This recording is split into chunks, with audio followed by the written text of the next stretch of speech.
Hide and Seek by Fiodor Sologub. Everything in Lelechka's nursery was bright, pretty and cheerful.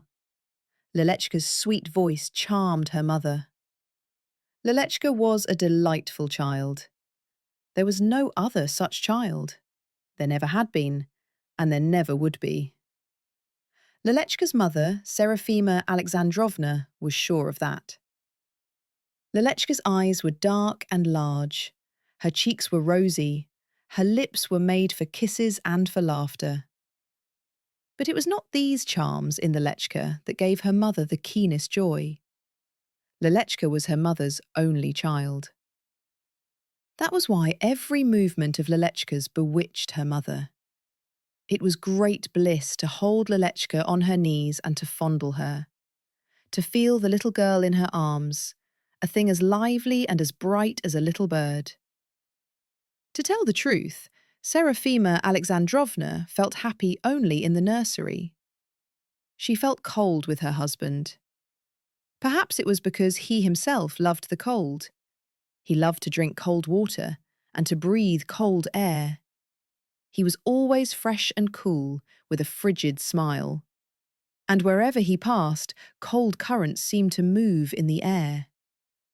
The Neslitievs, Sergei Modestovich and Serafima Alexandrovna, had married without love or calculation, because it was the accepted thing. He was a young man of 35, she a young woman of 25. Both were of the same circle and well brought up. He was expected to take a wife, and the time had come for her to take a husband. It even seemed to Serafima Alexandrovna that she was in love with her future husband, and this made her happy. He looked handsome and well-bred. His intelligent grey eyes always preserved a dignified expression. And he fulfilled his obligations of a fiancé with irreproachable gentleness. The bride was also good-looking. She was a tall, dark-eyed, dark-haired girl, somewhat timid but very tactful. He was not after her dowry, though it pleased him to know that she had something. He had connections, and his wife came of good, influential people. This might, at the proper opportunity, prove useful. Always irreproachable and tactful, Nesletiev got on in his position not so fast that anyone should envy him, nor yet so slow that he should envy anyone else. Everything came in the proper measure and at the proper time. After their marriage, there was nothing in the manner of Sergei Modestovich to suggest anything wrong to his wife. Later, however, when his wife was about to have a child, Sergei Modestovich established connections elsewhere, of a light and temporary nature. Serafima Alexandrovna found this out, and, to her own astonishment, was not particularly hurt. She awaited her infant with a restless anticipation that swallowed every other feeling. A little girl was born. Serafima Alexandrovna gave herself up to her. At the beginning, she used to tell her husband with rapture of all the joyous details of Lelechka's existence. But she soon found that he listened to her without the slightest interest, and only from the habit of politeness. Serafima Alexandrovna drifted farther and farther away from him. She loved her little girl with the ungratified passion that other women, deceived in their husbands, show their chance young lovers. "Mamochka, let's play priatki, hide and seek," cried Lelechka, pronouncing the R like the L, so that the word sounded pliatki. This charming inability to speak always made Serafima Alexandrovna smile with tender rapture. Lelechka then ran away, stamping with her plump little legs over the carpets, and hid herself behind the curtains near her bed. "Choo-choo, Mamochka!" she cried out in her sweet, laughing voice, as she looked out with a single roguish eye. "Where is my baby girl?" the mother asked, as she looked for Lelechka and made believe that she did not see her. And Lelechka poured out her rippling laughter in her hiding place. Then she came out a little farther, and her mother, as though she had only just caught sight of her, seized her by her little shoulders and exclaimed joyously, "Here she is, my Lelechka!" Lelechka laughed long and merrily. her head close to her mother's knees, and all of her cuddled up between her mother's white hands.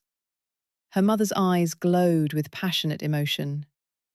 "Now, Mamochka, you hide," said Lelechka as she ceased laughing. Her mother went to hide.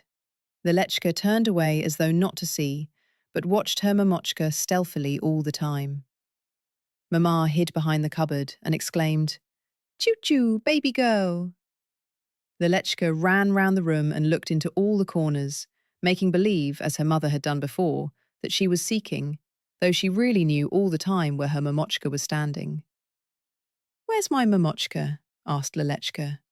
"She's not here, and she's not here," she kept on repeating, as she ran from corner to corner. Her mother stood with suppressed breathing, her head pressed against the wall, her hair somewhat disarranged. A smile of absolute bliss played on her red lips. The nurse, Fedosia, a good-natured and fine-looking, if somewhat stupid woman, smiled as she looked at her mistress, with her characteristic expression, which seemed to say that it was not for her to object to gentlewomen's caprices. She thought to herself, "The mother is like a little child herself. Look how excited she is." Lelechka was getting nearer her mother's corner. Her mother was growing more absorbed every moment by her interest in the game. Her heart beat with short, quick strokes, and she pressed even closer to the wall, disarranging her hair still more. Lelechka suddenly glanced toward her mother's corner and screamed with joy.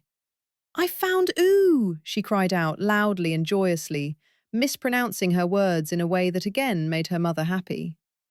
She pulled her mother by her hands to the middle of the room. They were merry and they laughed, and Lelechka again hid her head against her mother's knees and went on lisping and lisping without end, her sweet little words, so fascinating yet so awkward. Sergei Modestovich was coming at this moment toward the nursery. Through the half-closed doors he heard the laughter, the joyous outcries, the sound of romping. He entered the nursery, smiling his genial, cold smile. He was irreproachably dressed, and he looked fresh and erect, and he spread round him an atmosphere of cleanliness, freshness, and coldness. He entered in the midst of the lively game, and he confused them all by his radiant coldness. Even Fedosia felt abashed, now for her mistress, now for herself. Serafima Alexandrovna at once became calm and apparently cold, and this mood communicated itself to the little girl, who ceased to laugh, but looked instead silently and intently at her father. Sergei Modestovich gave a swift glance round the room. He liked coming here, where everything was beautifully arranged. This was done by Serafima Alexandrovna, who wished to surround her little girl, from her very infancy, only with the loveliest things. Serafima Alexandrovna dressed herself tastefully. This, too, she did for Lelechka, with the same end in view. One thing Sergei Modestovich had not become reconciled to, and this was his wife's almost continuous presence in the nursery. "It's just as I thought. I knew that I'd find you here," he said with a derisive and condescending smile. They left the nursery together. As he followed his wife through the door, Sergei Modestovich said rather indifferently, in an incidental way, laying no stress on his words, "Don't you think that it would be well for the little girl if she were sometimes without your company? Merely, you see, that the child should feel its own individuality," he explained, in answer to Serafima Alexandrovna's puzzled glance.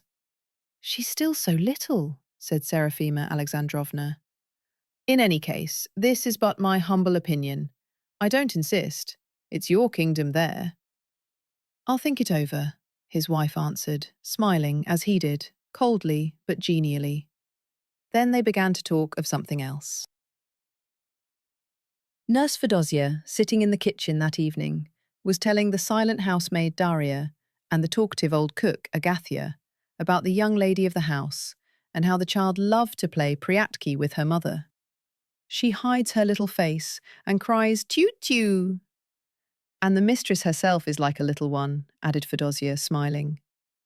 Agathia listened and shook her head ominously, while her face became grave and reproachful.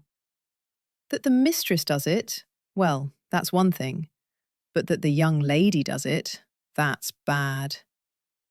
Why? Asked Fedosia with curiosity. This expression of curiosity gave her face the look of a wooden, roughly painted doll. Yes, that's bad, repeated Agathia with conviction. Terribly bad. Well, said Fedosia, the ludicrous expression of curiosity on her face becoming more emphatic. She'll hide and hide and hide away, said Agathia in a mysterious whisper as she looked cautiously toward the door. What are you saying? Exclaimed Fedosia, frightened. It's the truth, I'm saying. Remember my words, Agathia went on with the same assurance and secrecy. It's the surest sign. The old woman had invented this sign, quite suddenly, herself, and she was evidently very proud of it. Lelechka was asleep, and Serafima Alexandrovna was sitting in her own room, thinking with joy and tenderness of Lelechka. Lelechka was in her thoughts, first a sweet tiny girl, then a sweet big girl, then again a delightful little girl, and so until the end she remained Mama's little Lelechka. Serafima Alexandrovna did not even notice that Fedosia came up to her and paused before her. Fedosia had a worried, frightened look. Madam, madam, she said quietly in a trembling voice. Serafima Alexandrovna gave a start. Fedosia's face made her anxious. What is it, Fedosia? She asked with great concern. Is there anything wrong with Lelechka? No, madam, said Fedosia, as she gesticulated with her hands to reassure her mistress and to make her sit down. Lelechka is asleep, may God be with her. Only, I'd like to say something. You see, Lelechka is always hiding herself. That's not good. Fedosia looked at her mistress with fixed eyes, which had grown round from fright. Why not good? Asked Serafima Alexandrovna, with vexation, succumbing involuntarily to vague fears. I can't tell you how bad it is, said Fedosia, and her face expressed the most decided confidence. Please speak in a sensible way, observed Serafima Alexandrovna dryly. I understand nothing of what you are saying. You see, madam, it's a kind of omen, explained Fedosia abruptly, in a shamefaced way. Nonsense, said Serafima Alexandrovna. She did not wish to hear any further as to the sort of omen it was and what it foreboded. But somehow, a sense of fear and of sadness crept into her mood, and it was humiliating to feel that an absurd tale should disturb her beloved fancies and should agitate her so deeply. Of course I know that gentlefolk don't believe in omens, but it's a bad omen, madam, Fedosia went on in a doleful voice. The young lady will hide and hide. Suddenly she burst into tears, sobbing out loudly. She'll hide and hide and hide away. Angelic little soul, in a damp grave, she continued, as she wiped her tears with her apron and blew her nose. Who told you all this? Asked Serafima Alexandrovna in an austere, low voice. Agathia says so, madam, answered Fedosia. It's she that knows. Knows? Exclaimed Serafima Alexandrovna in irritation, as though she wished to protect herself somehow from this sudden anxiety. What nonsense! Please don't come to me with any such notions in the future. Now you may go. Fedosia, dejected, her feelings hurt, left her mistress. What nonsense! As though Lelechka could die, thought Serafima Alexandrovna to herself, trying to conquer the feeling of coldness and fear which took possession of her at the thought of the possible death of Lelechka.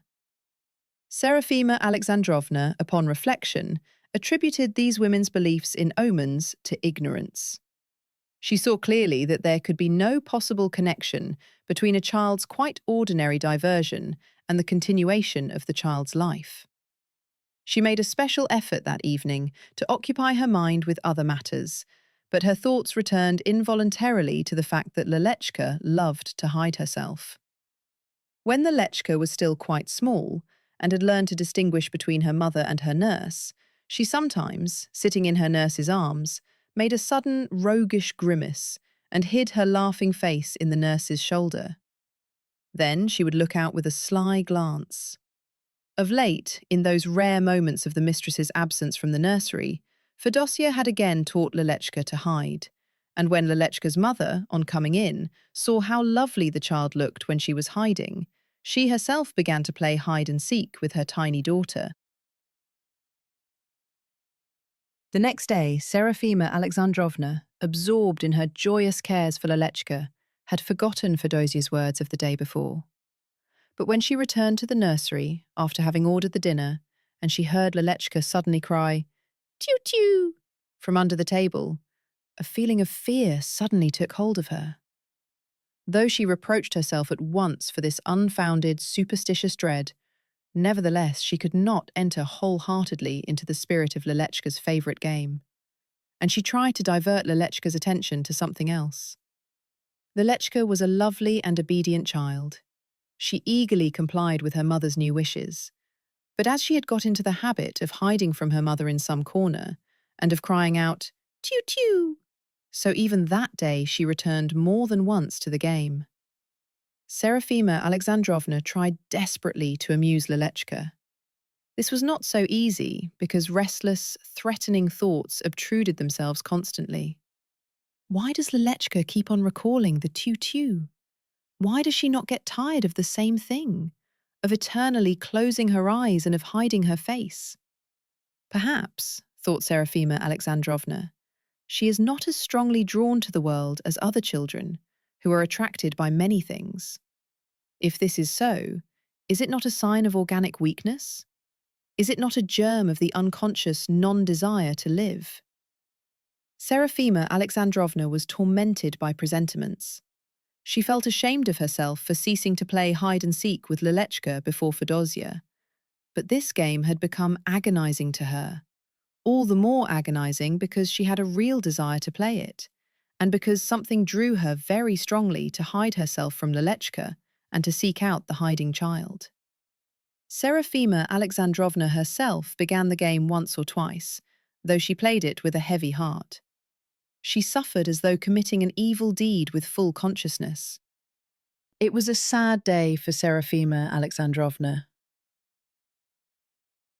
Lelechka was about to fall asleep. No sooner had she climbed into her little bed, protected by a network on all sides, than her eyes began to close from fatigue. Her mother covered her with a blue blanket. Lelechka drew her sweet little hands from under the blanket and stretched them out to embrace her mother. Her mother bent down. Lelechka, with a tender expression on her sleepy face, kissed her mother and let her head fall on the pillow. As her hands hid themselves under the blanket, Lelechka whispered, "The hands, tew-tew." The mother's heart seemed to stop. Lelechka lay there so small, so frail, so quiet. Lelechka smiled gently, closed her eyes and said quietly, "The eyes, tew-tew." Then even more quietly, "Lelechka, tew-tew." With these words she fell asleep, her face pressing the pillow. She seemed so small and so frail under the blanket that covered her. Her mother looked at her with sad eyes. Serafima Alexandrovna remained standing over Lelechka's bed a long while, and she kept looking at Lelechka with tenderness and fear. "I'm a mother. Is it possible that I shouldn't be able to protect her?" she thought, as she imagined the various ills that might befall Lelechka. She prayed long that night, but the prayer did not relieve her sadness.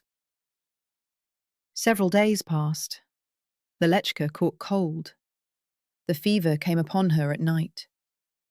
When Serafima Alexandrovna, awakened by Fedosia, came to Lelechka and saw her looking so hot, so restless, and so tormented, she instantly recalled the evil omen, and a hopeless despair took possession of her from the first moments.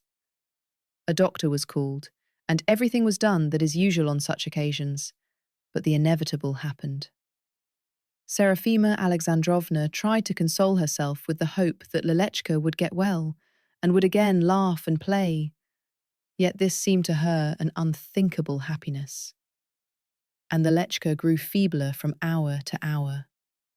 All simulated tranquility so as not to frighten Serafima Alexandrovna, but their masked faces only made her sad.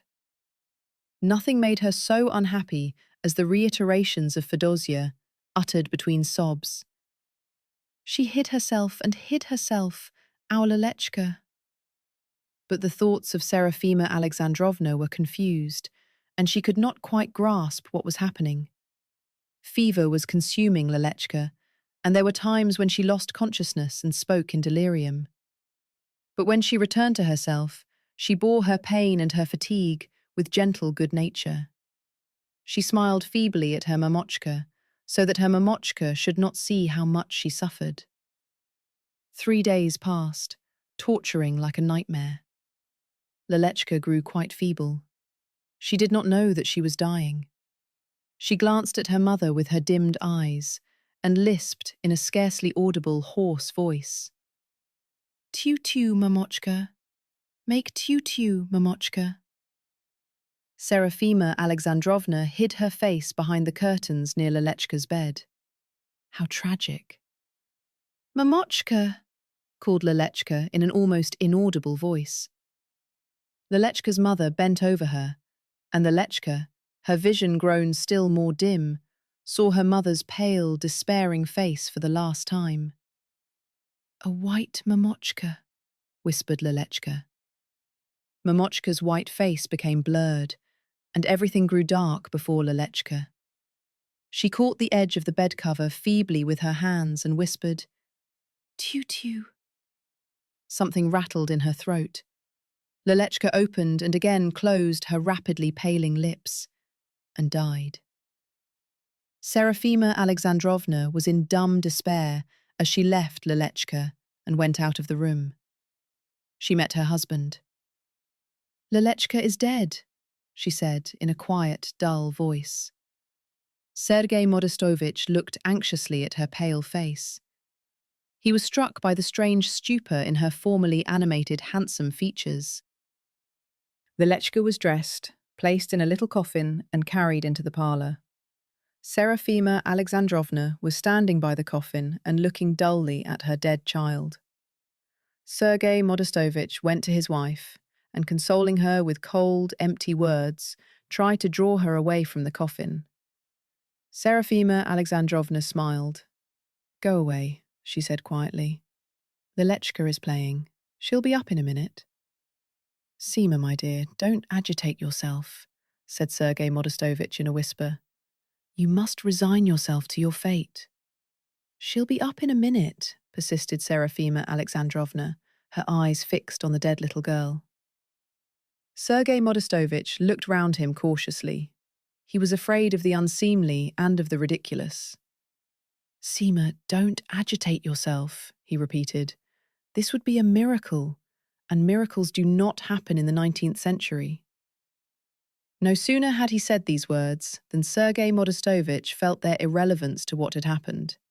He was confused and annoyed. He took his wife by the arm and cautiously led her away from the coffin. She did not oppose him. Her face seemed tranquil and her eyes were dry. She went into the nursery and began to walk round the room, looking into those places where Lelechka used to hide herself. She walked all about the room and bent now and then to look under the table or under the bed, and kept on repeating cheerfully, "Where is my little one? Where is my Lelechka?" After she had walked round the room once, she began to make her quest anew. Fedosia, motionless, with dejected face, sat in a corner and looked frightened at her mistress.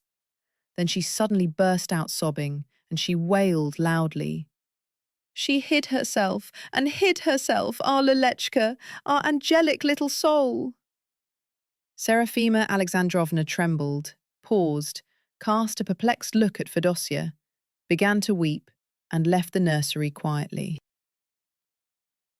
Sergei Modestovich hurried the funeral. He saw that Serafima Alexandrovna was terribly shocked by her sudden misfortune, and as he feared for her reason, he thought she would more readily be diverted and consoled when Lelechka was buried. Next morning, Serafima Alexandrovna dressed with particular care for Lelechka. When she entered the parlour, there were several people between her and Lelechka. The priest and deacon paced up and down the room. Clouds of blue smoke drifted in the air, and there was a smell of incense. There was an oppressive feeling of heaviness in Serafima Alexandrovna's head as she approached Lelechka. Lelechka lay there, still and pale, and smiled pathetically. Serafima Alexandrovna laid her cheek upon the edge of Lelechka's coffin and whispered, "Tu, little one." The little one did not reply. Then there was some kind of stir and confusion around Serafima Alexandrovna. Strange, unnecessary faces bent over her. Someone held her, and Lelechka was carried away somewhere. Serafima Alexandrovna stood up erect, sighed in a lost way, smiled, and called loudly, "Lelechka!" Lelechka was being carried out. The mother threw herself after the coffin with despairing sobs, but she was held back. She sprang behind the door, through which Lelechka had passed, sat down there on the floor, and as she looked through the crevice, she cried out, "Lelechka, tu." Then she put her head out from behind the door and began to laugh. Lelechka was quickly carried away from her mother, and those who carried her seemed to run rather than to walk.